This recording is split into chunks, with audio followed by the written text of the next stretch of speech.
based around the leadership that I've developed as the Curriculum for Wales lead at Idris Davies. So I've been here for 4 years now.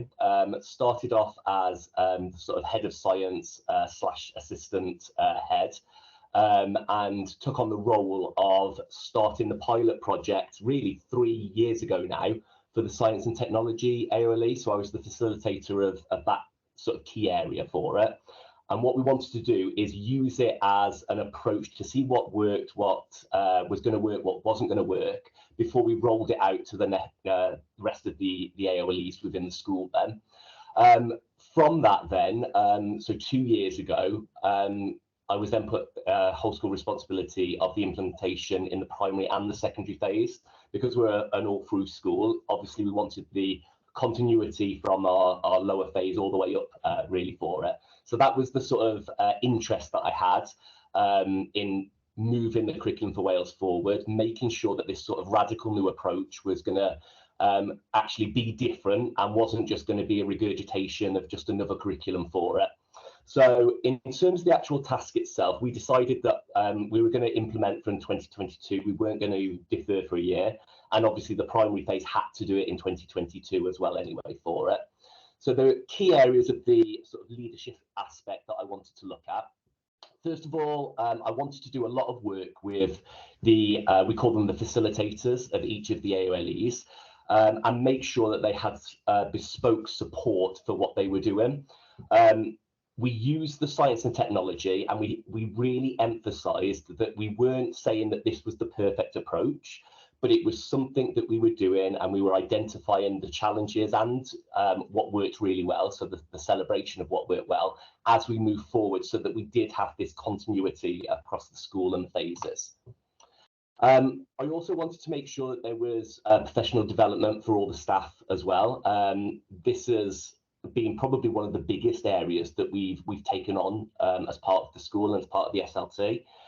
We really wanted to make sure, right down to the terminology that was being utilised, all the way up to the pedagogy that we were looking at, and we really wanted to make sure that there was assistance there from the SLT in terms of moving their own professional development forward.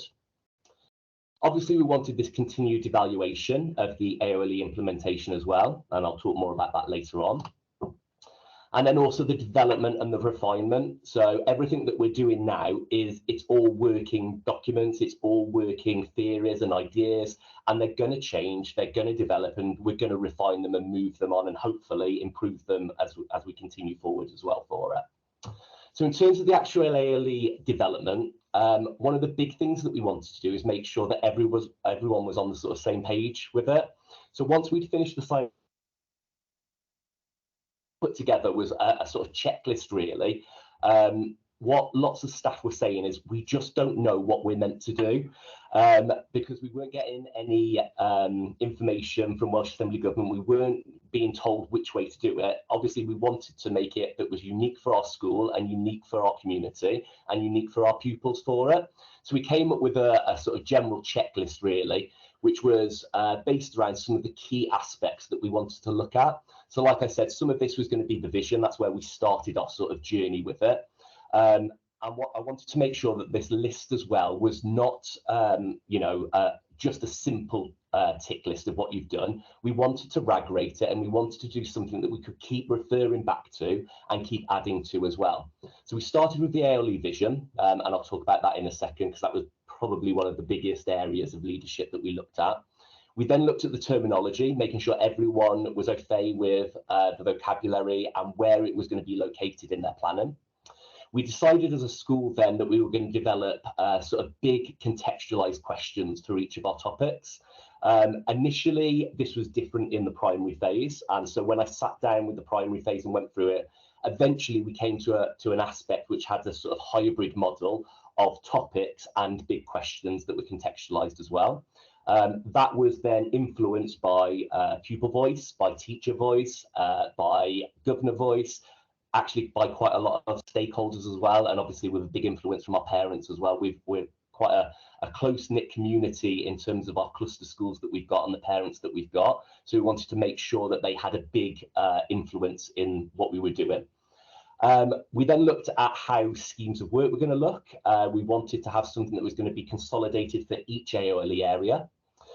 We then wanted to look at how the four purposes and how assessment was going to look, and that's one of the key areas that I'm really involved with at the moment. And it's nice to see from what Tom just said as well, a lot of the ideas that we've sort of come out with seem to mirror a lot of what has already been shown as well. And looking and tracking the progression as well was a big key area. So from that, we initially started off with TAFE 360. So we were a school that were using inserts. And when we looked at TAFE 360, we initially said, well, it gives us the aspect of those descriptors of learning, and it allows us to put their progression steps into it.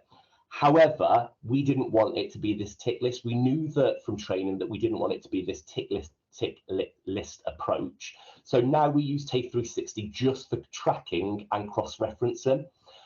We found that in terms of the primary school, definitely it's an incredibly useful tool for the planning that we are doing for it, but actually it's not very good for the assessment approach that we wanted to use. So we very quickly moved away from that sort of purpose for it as well. We wanted to make sure that the four purpose characteristics were central to what we were doing. And you can see this is an example of how we sort of set this up in the science and technology aspect of it. So we came up with, these were the little icons that I designed for each of the four purposes. So we've got one for each of the four purposes, and this is then utilised within all of the pupils' work, within all aspects of lesson observations, in terms of the work scrutinies, in terms of book scrutinies. We've got that aspect there, so we know what is centralised for the pupils. And we've also got the characteristics that we came up with as well as a staff. So I sort of led the idea of what do we want an ethical informed citizen to look like. You can see then we've got our contextualised question. So this is something that would be put into the pupils' books. All AOLEs have got this now, whether they're doing half-termly topics or whether they're doing termly topics, or in one case, we've got a topic which is being done over the whole year for it then as well, but it's got the same sort of aspects which are recognisable for all pupils in all AOLE areas for it. Then what we did is, sorry, bear with me. Then what we did is we wanted to look at the sort of assessment procedures. Now, this was a big one for me because obviously we're moving away from, especially in science, moving away from lots of summative assessment to check their knowledge and understanding. But with my head of science hat on, I still knew that we wanted to have the idea of where they are in terms of their breadth and depth of knowledge for it as they move on to GCSE for it. So we wanted to have sort of a trilogy really of our assessment procedures. So it started off with what we call our active learning objectives, and I'll show you them in a second. But basically, they are small tasks that are carried out throughout the half term. They're very formative led for it, and my role as a leader then is to ensure that that is the same in all of the different AOLEs. So they're formative assessment tasks, which allow us to see the progress of the pupils in a particular area, using the what matters statements and using the principles of progression to see that progression from each progression step as they move across the continuum for it. We then also got in a sort of diagnostic aspect, so we use GL assessment for it as well. It allows us then to have that idea of where our pupils are individually, where they are within the school, and where they are nationally as well, which we use in conjunction with their literacy and numeracy reading scores, for example. And then what we wanted to do is we wanted to make sure that at each half-termly data drop that we do, very much like Tom, we used to put in levels for it, and obviously we wanted to move away from that. So we've come up with the concept of our milestone quizzes. So they are partially summative assessments. So there is an element of numbers that are in there and quantifiable data that we've got, but we are using it in a much more formative aspect of it as well.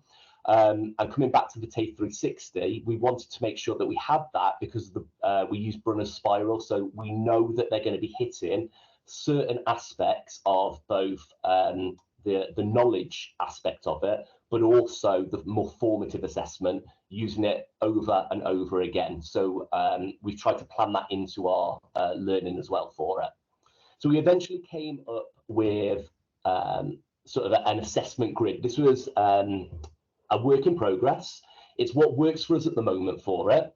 You can see up in the top right-hand corner, we've moved away from obviously giving them levels, and we've got a 1 to 5 scale, so a sort of semi-quantitative scale that we use. So from unassessed up to emerging, developing, secure, and embedded.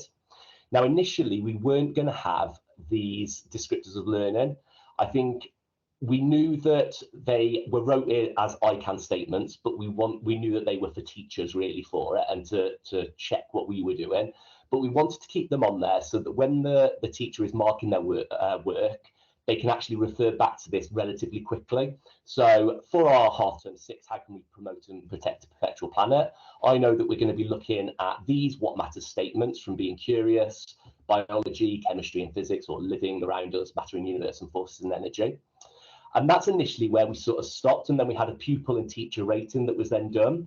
And it just didn't work, basically. It was one of the areas that, as a leader, I looked at and said, look, it's not working for us. It's not working for the pupils. So we incorporated this row in there. So these are our active learning objectives. So basically what we're saying is, by the end of half term, we want pupils to carry out these formative assessment tasks. So the pupils know where they are in their book. They understand the success criteria that they've got to do to be able to get to those points for it. And they can see where they've come from and where they're going to in it. So a lot of them will be based around in the being curious, what matters statement, based around investigation work. Obviously from a science aspect, we want plenty of that in there as well.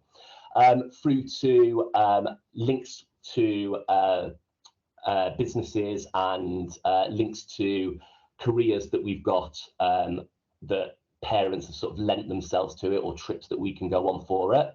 And then to some areas which are just knowledge. So I just need them to know about the formation of crude oil, for example. So we incorporated that into it, and that's been a lot more helpful for the pupils to allow their progression, and a lot more helpful for the teachers to allow their progression as well. So they do half-termly self-assessments, and teacher ratings would go into there as well. So from that, we then looked at the professional development of our teachers that we've got. We tried to put it into external providers and also internal training that we've done. So we've used companies like Impact Wales. We've tried to get as many people as we can onto the national conversations that have occurred as well. And then from our own internal areas, we've done inset days. And at the moment, we're clocking, this is actually a little bit out of date now, we're clocking up to 80 hours of either directed time, inset time, time that I have gone around and tried to help all of the AOLE groups in terms of their planning. And we've also set up specific JPDs as well, based around Curriculum for Wales, just so that everyone is involved, everyone has got their voice, and everyone can move the process forward. So in terms of our evaluation then, so what has gone well so far? We've incorporated it now into all disciplines. So basically, right from primary all the way up, we have got all AOLEs that are now covering all of year 7. The science and technology have done a year 8 or are doing year 8 now as well. So that's something that we'll be using as like an extra pilot. We've incorporated all the statutory and mandatory elements that we needed to, and we've developed our resources scheme and work and vision as well in terms of where we wanted curriculum fails to be. In terms of what didn't work as well, we still need to have a little bit of greater understanding around our assessment. And like I said, we're starting to look at these milestone quizzes and something called bridging ladders that we're looking at between primary phase and secondary phase. Terminology, I think we sort of cracked that at the moment. I think it was one of the biggest areas that we had an issue with. And also it's always going to be time. We just need time to be able to carry things out and just to keep going over elements of it. And one area that initially didn't work very well was trying to incorporate progression that was going to be the same across all AOLEs. I think, again, we started to look at the process of that because we've used progression trackers. So all AOLEs now have got a progression tracker in it, which uses the principles of progression. Now, obviously, maths like to be the odd one out, so their principles of progression are the only ones which are different. So sorry if you're a maths teacher, I know that you like to be slightly different for it, but this is then seen in all pupils' books in year 7 and also in year 8 for science, so that we can see the progression that they've made across the year, no matter what AOLE that they are in for it. Okay, and then last little bit, I just want to talk really about the areas that I think that we did really well in terms of the leadership and how we moved it forward. And the first area was the sort of vision that we had. I think initially within the school, it was just seen as something, oh, let's just write it down, let's just get it done, and let's just put it onto the website. And actually, I wanted to move away from that. It was something that was going to tie all of this curriculum for Wales together, and I wanted everyone on the same page. So we spent the whole inset day on this, looking at what we wanted Idris Davies's mission statement and vision to be. So you can see we've got the original and we've got the proposed new one, which has now been ratified by our governors as well for it. So it looked at the original statement that we've got and actually utilising the terminology and some of the things that we wanted our pupils to be when they left school. Now, I know that there are two sort of trains of thought on whether we should do AOLE visions. Initially, we sort of stepped away from it, but actually with staff voice that came back was, maybe we could do something based around our own AOLE visions as a start point. And actually, that's what we did. We went into a bit more detail, and staff found it really useful to write their own AOLE visions. Obviously, I'm not going to read through all of these, but it gave us that start point that they wanted to be able to have a focus point as they move forward within their own areas. We then have just... Apologies. We then have got our cluster vision that we did. Again, we spent a lot of time on this. We've got our cluster schools that we're very close with, and we're doing a lot of collaborative work with.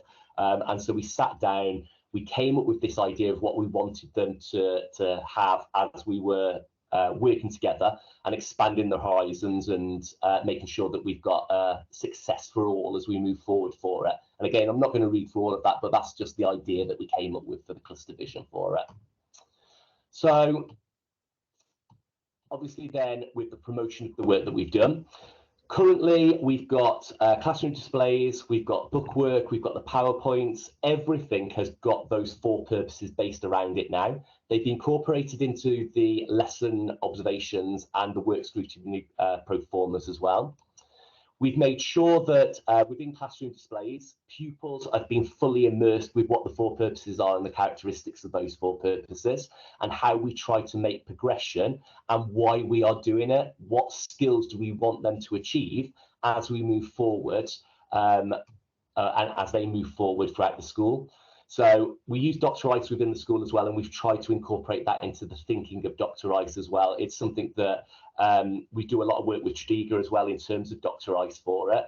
And we try to make sure that we've taken on those principles and what we expect to see from Dr. Ice and the 4 purposes in year 7 and 8 and lower down the school as well. Parental engagement was obviously a big thing. We've done a lot of this, and we've actually got a year 7 open evening tonight as well, where we're going to be carrying on with this process, just so that the parents totally understand what we're doing, how we're moving it forward, and what it's going to look like when we move up forward with the actual reporting of the curriculum for Wales as well for it. Okay, so next steps really. Obviously, we're implementing already now. We want to continue evaluating, refining, collaborating, and doing our cluster work. Making sure that, I think Victoria mentioned as well, we've got new staff that are coming in, and we want them to fully be immersed in what we're doing and making sure that they're caught up really quickly. Obviously, we're not meant to be having performance indicators, and there's not going to be a homogenized model, but we are going to want to give data and information really back to Welsh Assembly, and also we've got Estin possibly coming in next term as well. So we want to have something that we can utilise with that. And we're looking at how we're going to be reporting to parents as well. So from a leadership development point, I've got my own sort of questions that I'm going to be looking at as I move forward for it as well, based around the school and the school development plan for it. So just finally then, I've done my sort of SWOT analysis of my own leadership style for it. So these were my strengths that I had. I think initially when I went into this, I know that I'm organised and reliable and determined. I like to make sure that I've got knowledge and training in anything before I decide to speak to other people about it and try to help colleagues. I'm a part of the coaching and mentoring team at the school as well. So I think that's a really important strength to have as a leader for it. Weaknesses, I think some people could say that I do lack patience sometimes, and I like to make sure that if criticism is given, that it is constructive criticism. But it's also making sure that I don't micromanage. I think that was one of my areas that I tried to take a step back from and say, actually, I've got to allow people to do their own work and not micromanage what they're doing. Opportunities, when I did the leadership style the questionnaire that we did as part of the course, I came out as visionary authoritative as well. And so it allowed me to express my creativeness, the adaptability that I've got, and the collaboration that I like to do as well. And then the threats, I am a adaptable realist on there as well. So I like to see that there is something going on, but I am a perfectionist as well. And that's where I've had to take a step back and not railroad people into this is how it needs to be done. And actually, there are lots of different routes to get to that end point for it as well. So yes, I like to lead by example, but actually there's lots of different examples that we can do to get to that end point for it. So the impact from the project, well, it's incorporated into the school development plan and also into departmental development plans as well as priority 5. And then leadership standards, I just very quickly looked at the leadership standards and the aspects that I was leading on and how I think that they've been approached within the school for it. So obviously promoting teaching and leadership in Wales, a big one with the new curriculum, making sure the 4 purposes are a reality. Delegating and empowerment, I think that was going to be key to this area, making sure, because lots of people are in the dark, making sure that they were empowered themselves and they had the ability to do their own development, but also understanding I can't do everything and there has to be delegation within the system. And then supporting others as well, acting as a role model, making sure that there is exemplar guidance, teaching, pedagogy there that people can come and get guidance from for it. And then how does it let me practice and demonstrate the leadership? Well, I'm not going to read through all of these, but a big aspect was obviously the pedagogical vision that we've got for 2025 and moving it forward in terms of the new curriculum for Wales. Lots of collaboration and getting a sustainable and collaborative culture, and also innovation, developing these new techniques and pedagogy, which, you know, has been a seismic shift in the way that we're doing stuff within the school now. And we've just got to move forward. It's very difficult to put emphasis on quantifiable data for this. It is very qualitative in what we're looking at, but it seems to be working for us, and that's the sort of aspect that we're going to be move forward in and seeing what we can do with that. And I think that's me, and happy to answer any questions if anyone has got any questions.